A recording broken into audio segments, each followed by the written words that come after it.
Welcome to The Romantic Side of Suspense with Sarah Hemmerker. In each episode, she'll talk with your favorite romantic suspense authors. They will take you behind the scenes of the writing process, giving excerpts from their writing, and share stories about their writing life. Border Breach by Darlene Turner.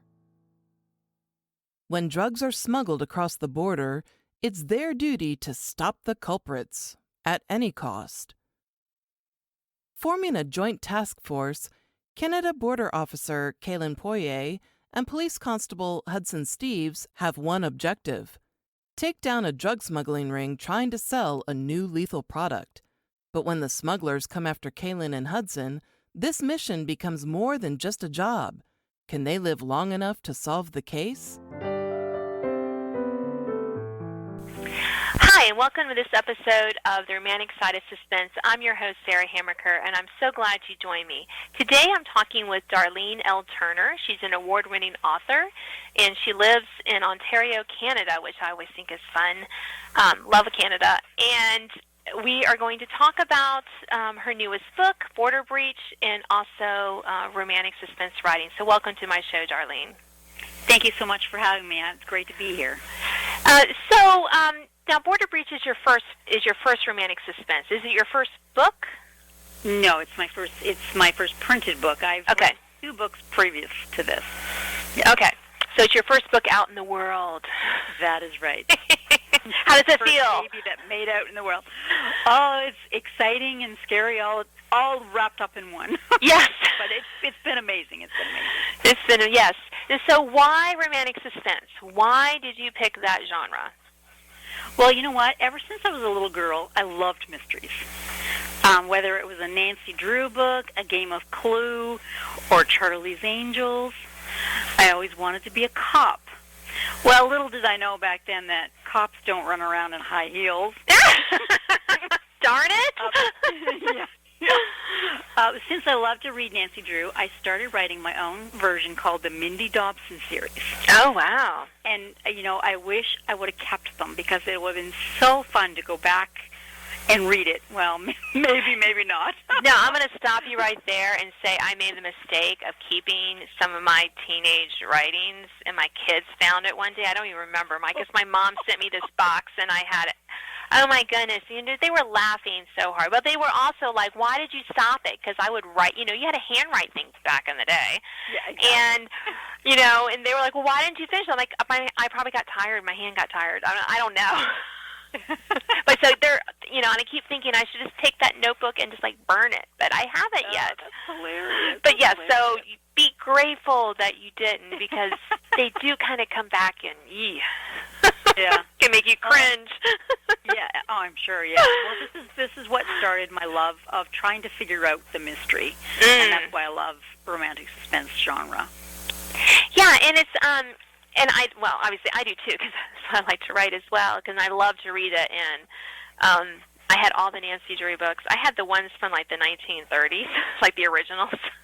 Yeah, I have some actually sitting by my desk. I've got about 8 or 10 or something like that. Yeah, love Nancy. She is great. Trixie Belden, another favorite. Just all those mysteries. Yep. Oh, yeah. Of course, I also loved Anne of Green Gables. She's not suspense, but right. I'm from Canada, and I always wanted to be Anne in a play. Never was. Oh, but, man. I fell in love with Anne of Green Gables too. Well, who doesn't love Anne of Green Gables? Yeah. I mean, come on. Absolutely. She's one of the most plucky, real heroines ever. Yeah. I mean, seriously. And her love of books and writing. I know. It was just like a tailor-made heroine for girls who loved to read and dreamed about writing. So did you always want to be a writer? Besides your cop, since you realized you couldn't be a cop, running around in high heels. Yeah, with high heels, yeah. You know what? When I was younger, yes, I thought of it, and then life kind of got in the way. Yeah? And as I grew older, and I lived in, at that point I lived in the Maritimes, which is close to Maine. Mm-hmm.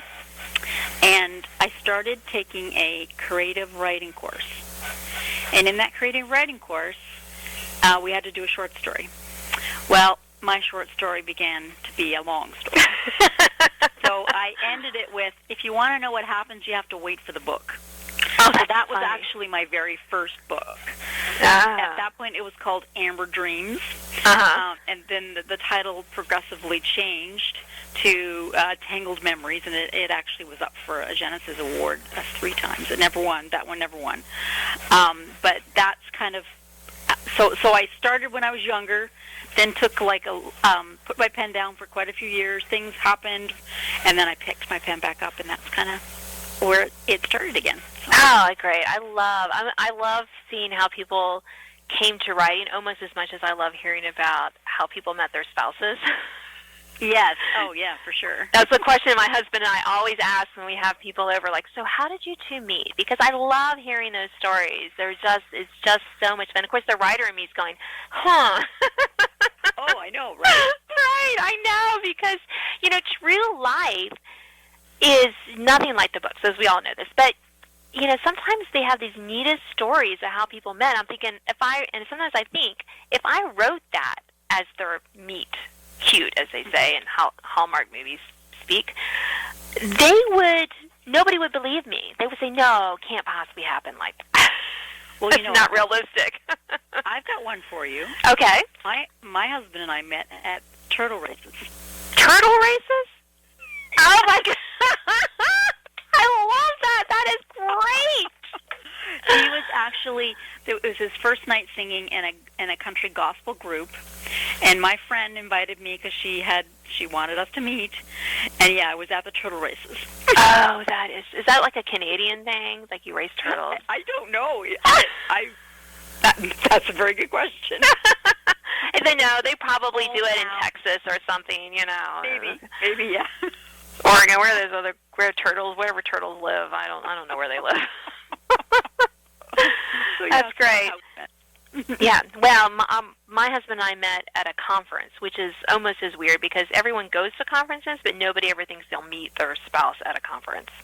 Oh, yeah. So, yeah, that was a weird thing. I know, as well. It was like in our hometown, too. So, so that was like, and you're from here? Oh, okay, now things just got really strange. But, yes, funny. So, we're totally off the topic of writing, but thank you for sharing that, Darlene. I love to hear those stories. They're just so much fun.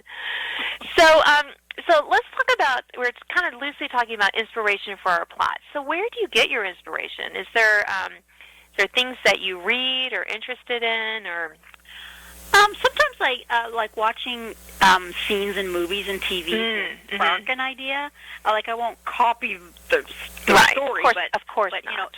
It gives me little bits of, what if this happened? So movies, TVs, reading, news stories, and even actually dreams sometimes. Actually, I've had a dream give me a 3-book idea.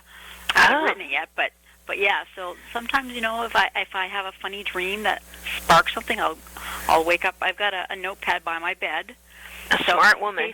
I get, I write it down because you'll forget it by the morning. Isn't that the truth? So, okay, sometimes I'll think of it in one room and walk to another and forget it. Just like these.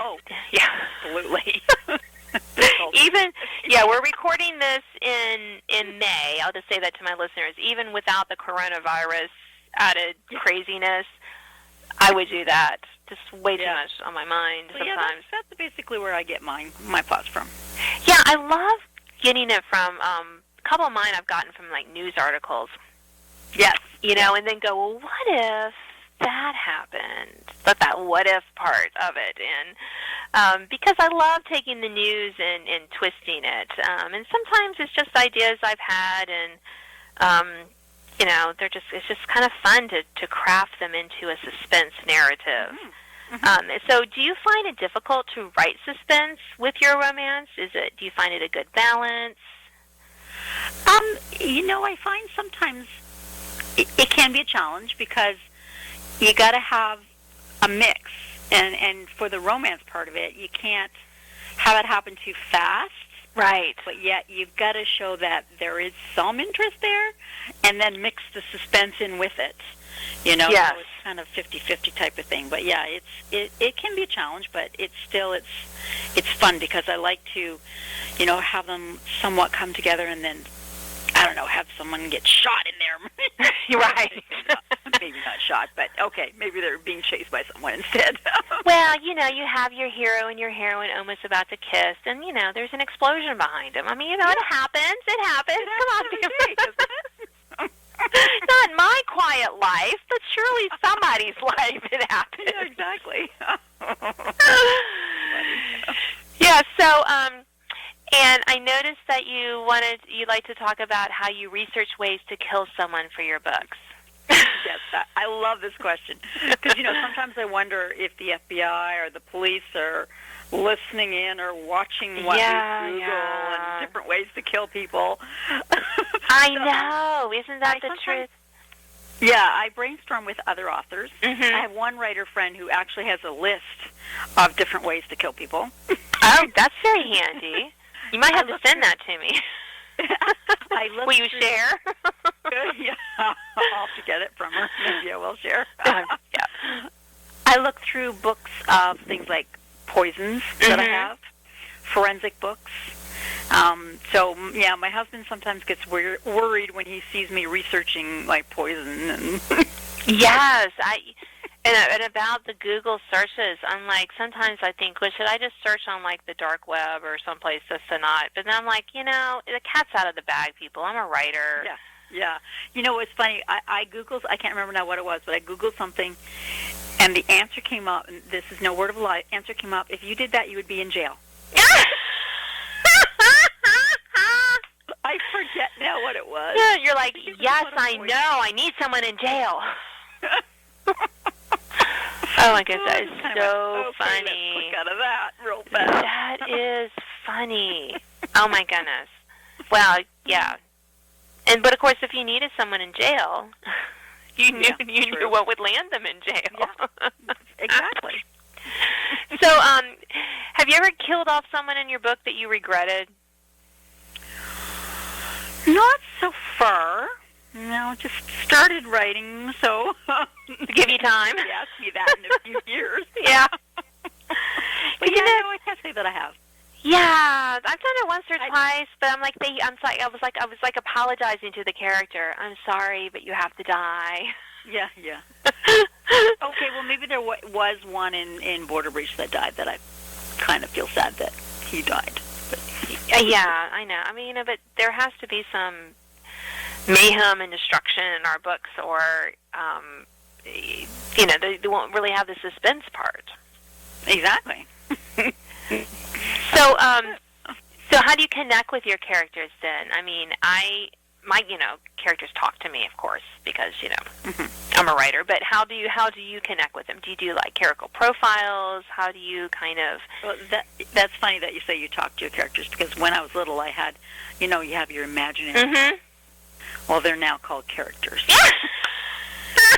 Isn't that the truth? Yeah. Developing my characters is my favorite part of the writing process.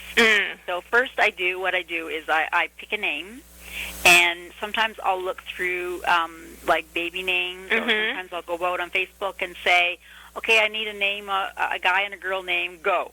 And then I'll get a whole slew. Some of the names you get, though, are like hilarious. Yeah. It's like, okay, I'm never using that one. Maybe for the antagonist, but not for my hero or heroine. Yeah. But yeah, so I pick their names first, and then I begin interviewing them by creating character sketches. Look, their physical build, their likes, their dislikes, their most tragic pain from their childhood. I love to build their history, and sometimes it comes out different than what I originally planned, which kind of surprises me. Mm-hmm. I also look for actor pictures of who I picture my heroine, my hero, and my villain, what I want them to look like. So, yeah. I do that just to, and I also have, I don't know if do you use Scrivener? I do not. So Scrivener, for your listeners, is a program where you can put all your files in one file. So you can import your pictures of your characters. So what I can do is I can have them on the screen behind my sheet that I'm writing on. Mm-hmm. So I can see them as I write. So it just helps me visualize. Right. I'm a visual person, so if I can see them, it just inspires me, I guess. But yeah. Yeah, I love, and I wish I would have. I know people talk about getting pictures, and I didn't realize how important the pictures of my hero and heroine were until I got my first contract. And they're like, "So we need pictures of them for our art department." I was like, Yeah. "Oh," because I just carried it in my brain. I just had them there. I was like, "Oh shoot." I gotta find a picture. So I wrote up the descriptions, and I have teenage daughters in my house at this time, so I just sent them the list. I said, go look on Instagram and just give me some selections. Oh, well, that's a good idea. It was the best idea I ever had, Darlene. I was like, oh, it was pure gold, because they're on there all the time anyway. Yeah, Let's just be realistic. Good job for them. I was. They were actually kind of happy to help. Hire your kids. I know. Well, my second daughter, she wants to be a writer of some sort, so she really enjoyed doing that. But the other one, they kind of helped. It was really a help. So now I'm like, okay, I'm not going to have that mistake again. So yes, now I do pick either actor or actresses, or just some pictures from so that I have a picture of them, and that helps kind of keep it. I don't really feel like I need it, just because the way my brain works. But I'm like, I'm not going to get caught flat-footed again without having those pictures. Well, it's best to be prepared. It is. So I figured that was really helpful. Well, is there anything about Border Breach, we are almost at the end of our time, that you would like our listeners to know before we end the show today? Well, Border Breach is basically a story about forgiveness. And I went through a time in my life where I was betrayed by someone that I loved, and I had to go through the process of forgiving that person. And I want my readers to see that, there is joy at the end once you go through the journey of forgiving. But once you forgive, you get that joy, and you don't turn into that bitter person. So that's basically the message that I pray that my readers will come out of that, knowing that there is joy in forgiveness. Wonderful. Well, thank you so much for being on my show today, Darlene. Well, thank you for having me. It's been a pleasure chatting with you. You've been listening to The Romantic Side of Suspense. I'm your host, Sarah Hammerker, and I've been chatting with Darlene L. Turner. She's an award-winning author. She lives in Canada, and I think you're going to really enjoy this excerpt of Border Breach. So I will see you next time. Now an excerpt from Border Breach by Darlene Turner. Officer Kaylin Poirier's stomach lurched at the sight of the two people inside a white florist van that pulled up to her booth at the Windsor-Detroit border. The driver wouldn't meet her gaze, and his passenger couldn't sit still. Their body language elevated her guard. Could it simply be her overactive imagination, or perhaps the humid weather putting her in a foul mood? Experience said there was more to it.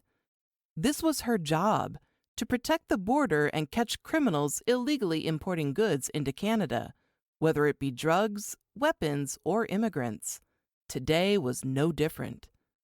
Actually, today was different. Security at the border had been tightened by her father, Chief of Police Marshal Poirier. "We will find every drug smuggler and stop them before they can enter Canada. My daughter will make sure of it," he'd said at a joint television press conference earlier in the morning. She winced at the memory of his firm grip on her arm and commanding voice as he spoke. He'd vowed to clear his city of drugs after numerous gangs had terrorized the community with deadly narcotics. Too many teens had died in the past 2 months, and he expected her to get the job done. No pressure. She wiped perspiration off her forehead and extended her hand out the window of the booth. "Passports, please." She eyed the inside of the van, checking for contents, but the rear of the vehicle was hidden by a partition. Not good. She would have to go around and open the back doors. The men handed over their passports, and she ran them through the bar scanner. "How long were you in the States?" "1 day." The driver wiped his brow, chewing on his lip. The passenger tugged at his hoodie and sat further back into his seat. Kaylin checked her computer, noting their nervousness. Strange. "What are you declaring?" "Flowers, ma'am." The driver produced a paper. Here's the phytosanitary certificate allowing us to bring them into the country. She examined the document to determine if all the correct signatures and details were included. Satisfied it was legit, she passed it back to him. He took the form with a shaky hand. Detector Dog Services Officer Nolan Keene walked in front of her booth with one of their dogs. The DDS worked with the Canada Border Services Agency and patrolled the border frequently, checking for smuggled goods. The older man had mentored Kaylin during her probation period 2 years ago, and now often shared advice with her on what to observe when inspecting cars as they traveled over the border. The beagle stopped and growled at the van, inching its way toward the vehicle. Kaylin's muscles tensed. Something was up. The dog's actions confirmed her suspicions that she needed to investigate this van more closely. No way would she let the men pass without further inspection, especially with her father counting on her. She stepped outside her booth and stood in front of the driver's window. "Sir, can you shut off the vehicle and give me your keys?" She held out her left hand, keeping her right positioned on her weapon. He shifted in his seat, exposing a gun in his lap. He fingered his Glock. A picture of Kaylin and her father at the press conference lay on top of the middle console. Kaylin's pulse palpitated, throbbing in her head. Why would they have her picture? Her training kicked in, and she whipped out her 9mm as she stepped an inch to the right to get out of his line of fire. "Gun! Hand it over! Now!" The driver's expression turned to a daring snare. Nolan pulled his weapon from his holster. The beagle barked, tugging the officer toward the commotion. The rows of cars lined up to cross the border reminded Kaylin of the pending danger. She needed to contain the situation before panic set in and others got hurt. She wouldn't allow that on her watch. The man opened his door in a flash, shoving Kaylin to the ground. Then he aimed his gun on her. Before he could act, Kaylin rolled to the back of the van and crouched in an attack position. She pressed her radio button. "Officer in need of assistance! Hostiles armed and dangerous! Booth 2!" Nolan took cover behind a column and pointed his gun toward the vehicle. The beagle continued to bark, intent on protecting those around him. The driver pulled the door shut, fired a shot out the window, and gunned the engine, tires squealing on the concrete. "Oh, no, you don't!" Kaylin fired. She hit the driver's side mirror, causing the vehicle to swerve for a split second. The driver straightened the van and stepped on the gas. He shot back, the bullet slamming into the concrete beside Kaylin. She scrambled to her booth, taking a position behind the wall, her heart jackknifing to her throat. Nolan returned fire, damaging the rear window. Sirens sounded as CBSA vehicles made their way to Kaylin's booth. They pulled in front of the van, blocking its path. The driver increased his speed and swerved around the vehicles, scraping the side of the concrete barrier. Then the van raced off into the distance. Kaylin mumbled under her breath and holstered her weapon. Her fellow officers radioed ahead to the local Ontario Provincial Police to pursue the suspects. OPP patrolled the highways and would be nearby. Hopefully, they'd intercept the fleeing van and stop it from getting further inside the Canadian border. Kaylin hated that the 2 men in the van had gotten away.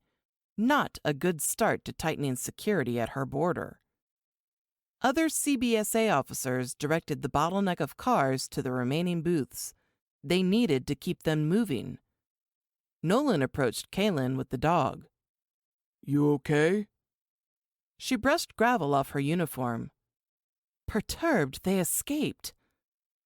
Tightness grabbed her chest, reminding her of her father's impending wrath for not doing a thorough job. No doubt she would hear from him and her boss. "Agreed. Time for the OPP to take over." He petted the dog. "Duke sure had a nose for something in that van."